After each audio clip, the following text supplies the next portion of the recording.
دوستو آج سے ہزاروں سال پہلے زمین پر ڈائناسورز رہا کرتے تھے، مگر آپ نے کبھی ان کی کیمرہ سے لی گئی تصویریں نہیں دیکھی ہوں گی، کیونکہ اس زمانے میں کیمرہ نہیں تھا اور نہ ہی اس وقت زمین پر انسان ہوا کرتے تھے۔ مگر 19 سینچری میں کیمرہ ایجاد ہوا، جس کے بعد اینیملز کی ڈاکومنٹیشن سٹارٹ ہو گئی۔ آج ہم آپ کو 7 ایکسٹنٹ ہو جانے والے اینیملز کی لاسٹ فوٹوز دکھائیں گے۔ نمبر 7 کوآگا۔ دوستو دیکھنے میں کوآگا گھوڑے یا زیبرے کی طرح دکھتا تھا۔ یہ زیبرے کی ایک سب سپیشی ہوا کرتی تھی جو آج کے ساؤتھ افریقہ میں پایا جاتا تھا۔ ان کی باڈی میں یونیک سٹائر پیٹرن ہوا کرتا تھا جو زیبرا سے بالکل مختلف تھا۔ دوستو افریقہ کے ان علاقوں پر 17 اور 18 سینچری میں انگریزوں اور ڈچ کے درمیان کئی جنگیں ہوئیں، لیکن 19 سینچری میں ان کی آپس میں صلح ہو گئی، جس کے بعد کوآگا کا شکار حد سے زیادہ بڑھ گیا۔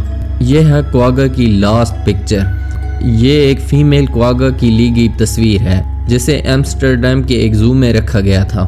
کچھ عرصے بعد یہ فیمیل کوآگا مر گئی، جس کے بعد زو کی ایڈمنسٹریشن نے نئی کوآگا منگوانے کا فیصلہ کیا، مگر پتہ چلا کہ شکار کی وجہ سے کوآگا اب دنیا سے ایکسٹنٹ ہو چکی ہیں۔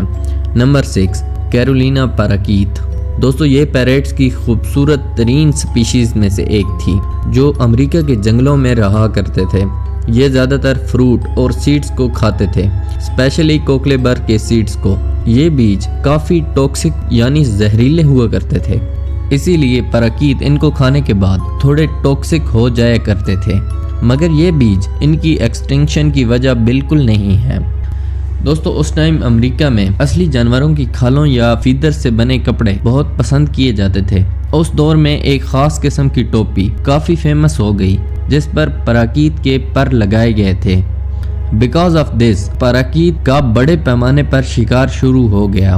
ان کے پروں کو فیشن کے طور پر استعمال کرنا شروع کر دیا گیا، جس کے بعد ان کے پر بازاروں میں عام بکنے لگے۔ اس کے علاوہ یہ کھیتوں میں آ کر بیج کھاتے تھے، جس وجہ سے کسان بھی انہیں پسند نہیں کرتے تھے اور انہوں نے بھی انہیں مارنا شروع کر دیا۔ آفٹر سم ٹائم یہ خوبصورت پائریٹس ہماری دنیا سے ایکسٹنکٹ ہو گئے۔ یہ آخری پیراکیٹ کی فوٹو ہے جس کا نام کیرولینا تھا۔ اس کو 1918 میں ریئل کیمرہ سے کیپچر کیا گیا۔ Number 5 passenger Pigeon. یہ کبوتر آج سے 100 سال پہلے تک نارتھ امریکہ میں پائے جاتے تھے۔ جب یہ گروپ بنا کر اڑتے تھے تو آسمان ان کے گروپ سے کور ہو جایا کرتا تھا۔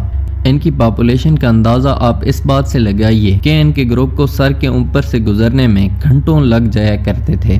اس سے اندازہ لگایا جا سکتا ہے کہ یہ اس دور میں کتنی زیادہ تعداد میں پائے جاتے تھے۔ مگر نارتھ امریکہ میں لوگ ان پیجنز کو کھانے میں بہت پسند کرتے تھے اور اسی وجہ سے ان کا ڈیلی بیسس پر شکار کیا جاتا تھا، جس وجہ سے ان کی تعداد کافی کم ہو گئی، جس کے بعد یہ ایکسٹنکٹ بھی ہو گئے۔ سکرین پر آپ ایک قید ہوئی پیسنجر پیجن کی فوٹو دیکھ سکتے ہیں۔ یہ ایک فیمیل پیجن تھی جس کا نام تھا مارتھا۔ اسے بھی اسی پنجرے میں قید کیا گیا تھا جس پنجرے میں کیرولینا نامی پیراکیٹ کو قید کیا گیا۔ اسے USA کے سنسناٹی زو میں رکھا گیا۔ 1 ستمبر 1914 کو مارتھا مر گئی، جس کے بعد پیسنجر پیجنز کو ایکسٹنکٹ ڈکلیئر کر دیا گیا۔ نمبر 4 تھائلسین۔ اس جانور کو تاسمینین ٹائیگر یا تاسمینین وولف بھی کہا جاتا تھا، مگر یہ نہ تو ٹائیگر تھا اور نہ ہی وولف۔ نام سے ہی آپ جان سکتے ہیں کہ یہ آسٹریلیا کی اسٹیٹ تاسمینیا میں رہا کرتے تھے۔ یہ کارنیورس مرسوپیل ہوا کرتے تھے۔ مرسوپیل یعنی وہ جانور جن کے بچے اپنے ارلی ڈیز میں اپنے ماں کے پاؤچ میں رہا کرتے ہیں۔ یہ اپنے سے چھوٹے اینیملز کا شکار کرتے تھے۔ ان کی ایکسٹنکشن کے پیچھے 2 وجوہات ہیں۔ پہلا ڈنگو ڈوگز۔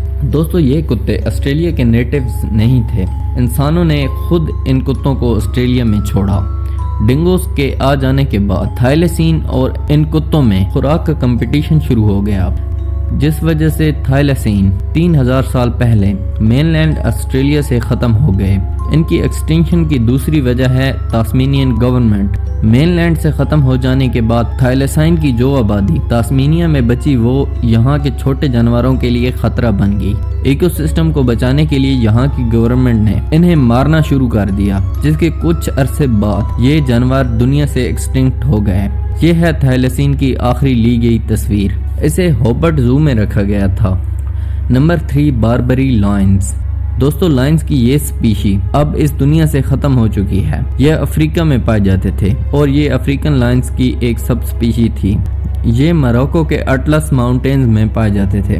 ٹھنڈے علاقوں میں رہنے کی وجہ سے ان کے بالوں کا کلر بہت زیادہ ڈارک ہوا کرتا تھا. باربری لائنز اور افریقن لائنز میں فرق صرف ان کے بالوں کا تھا.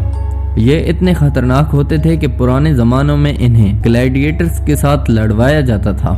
باربری لائنز سر سے لے کر پاؤں تک بالوں سے ڈھکے ہوتے تھے، مگر انسانوں نے ان کا شکار کر کے انہیں ایکسٹنٹ کر ڈالا.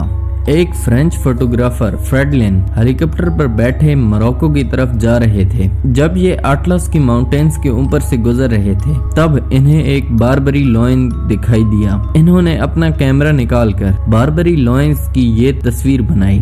1940 میں باربری لائنز کو ایکسٹنٹ ڈکلیئر کر دیا گیا، جس کے بعد یہ تصویر کافی فیمس ہو گئی. Number 2 golden towards. دوستو آپ انہیں فروگز مت سمجھیے، کیونکہ ٹوڈز اور فروگز ایک دوسرے سے مختلف ایمفیبینز ہوتے ہیں.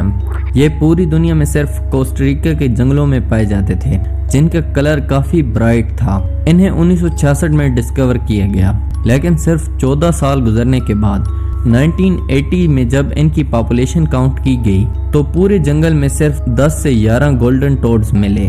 9 سال بعد جب دوبارہ کاؤنٹنگ کی گئی تو صرف ایک گولڈن ٹوڈ ملا. کئی سالوں تک انہیں جنگل میں ڈھونڈا جاتا رہا. پھر 2004 میں انہیں ایکسٹنکٹ ڈکلیئر کر دیا گیا. ان کی ایکسٹنکشن کی وجہ ایمفیبین سائتھریڈ نامی ایک بیماری تھی. اس بیماری میں ایمفیبینز کی سکن گلنا شروع ہو جاتی ہے. دوستو ایمفیبینز اپنی سکن کے ذریعے ہی سانس لیتے ہیں، اسی لیے گولڈن ٹوڈز اس بیماری کو سروائیو نہیں کر پائے. یہ بیماری آج بھی کافی سارے ایمفیبینز کو افیکٹ کرتی ہے. دوستو یہ ہے ان گولڈن ٹوڈز کی آخری تصویر، جو کہ ڈاکٹر جے سیوج کی طرف سے لی گئی. Number 1 bubal hartebeest. دوستو یہ جانور نارتھ افریقہ میں پایا جاتا تھا. آپ نے کبھی پہلے اس کے بارے میں نہیں سنا ہوگا. ان کے کافی لمبے اور خطرناک سینگ ہوا کرتے تھے. ان کے جسم کا اوپر والا حصہ ریڈش براؤن اور بیلی لائٹ براؤن کلر کی ہوا کرتی تھی.